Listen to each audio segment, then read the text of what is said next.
কত বীর শ্রেষ্ঠ রয়েছে, তাদের কারো নাম নেই। একটি পরিবারের 3 ভাই, পরপর 3টি ব্রিজের নাম শেখ পরিবারের নামে। এটা কোন দেশ ছিল, এটা কোন রাষ্ট্র ছিল, এটা ছিল একটা গোষ্ঠীতন্ত্র, জমিদার তন্ত্রের এক নিকৃষ্ট উদাহরণ ছিল শেখ হাসিনা এই শাসক। তো এই বিষয়গুলি আসলে 15-16 বছর ধরে শেখ হাসিনা তিনি করার চেষ্টা করেছেন, কিন্তু তিনি বাস্তবসম্মত। তাই আমি বলি বন্ধুরা, যে জবরদস্তি করে একটা গোষ্ঠীতন্ত্র তৈরি করেছিলেন সেই গোষ্ঠীতন্ত্র কখনো টেকে না।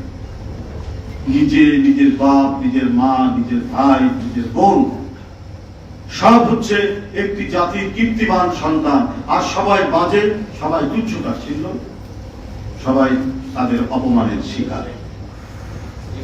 আপনার বরিশাল ওইখানে বরগুনা বা পটুয়াখালী যেতে পরপর 3টি ব্রিজ আছে।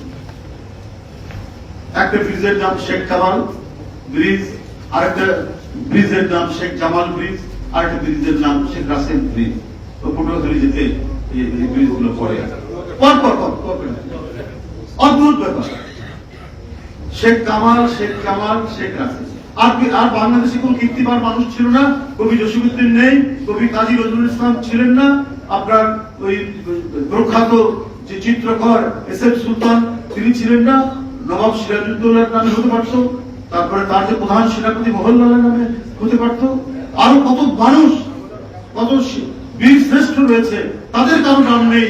একটি পরিবারের 3 ভাই, পরপর 3টি ব্রিজের নাম শেখ পরিবারের নামে। এটা কোন দেশ ছিল, এটা কোন রাষ্ট্র ছিল, এটা ছিল একটা গোষ্ঠীতন্ত্র, জমিদার তন্ত্রের এক নিকৃষ্ট উদাহরণ ছিল শেখ হাসিনা এই শাসক।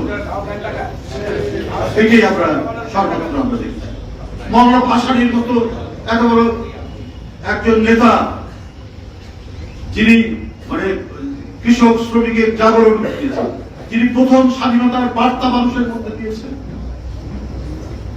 এই মানে মজলুম জননেতা মাওলানা ভাসানীর নামে নবথিয়েটার সেটাকে তুলে দিল। এবং তার বাবা হচ্ছে যে মাওলানা ভাসানীর শিষ্য, তার বাপ থাকলেও এটা করতে কিনা সন্দেহ আছে। তার নাম তুলে দিয়ে সেখানে তার বাপের নাম রাখা। কি ভয়ঙ্কর জমিদার তন্ত্রের মধ্যে আমরা বসবাস করেছি। আবার এখন শুনি উনি নাকি একটি দেশ থেকে মাঝে মাঝে বাংলাদেশের কর্মসূচি ঘোষণা করেন, কত কিছু করেন। আর জেলখানায় যে কদিন ধরা পড়েছে, এখন এক দরবেশ আছেন, উনি মাঝে মাঝে ঝাড়ফুঁক দিচ্ছেন, জেলখানা থেকে ঝাড়ফুঁক যে এত শ্রমিক নেমে যাবে, নেমে গেলেই তো হয়। আমি জানি না তাদের আইনি প্রক্রিয়া কিভাবে চলছে এবং কিভাবে তারা সেখান থেকে বেরিয়ে এসে কথা বলে বলবে, তারা কেমন আছে। নিশ্চয়ই কারাগারের মধ্যে তাদেরকে নানা ধরনের এমন সুযোগ সুবিধা দেওয়া হচ্ছে, তারা সেটা ব্যবহার করে অত্যন্ত স্বতঃস্ফূর্ত আছে। কিন্তু আমরা নিপীড়িত, নির্যাতিত থাকতে হচ্ছে। আপনার মাদক সেবী, টাকা, গুন্ডাদের মধ্যে আমাদেরকে শুইয়ে রাখা হয়েছিল। আপনার ডিবি অফিসের কি বলে সেই আয়নাঘর, ডিবি অফিস সেই গারদের মধ্যে দিনের পর দিন আমাদেরকে সেখানে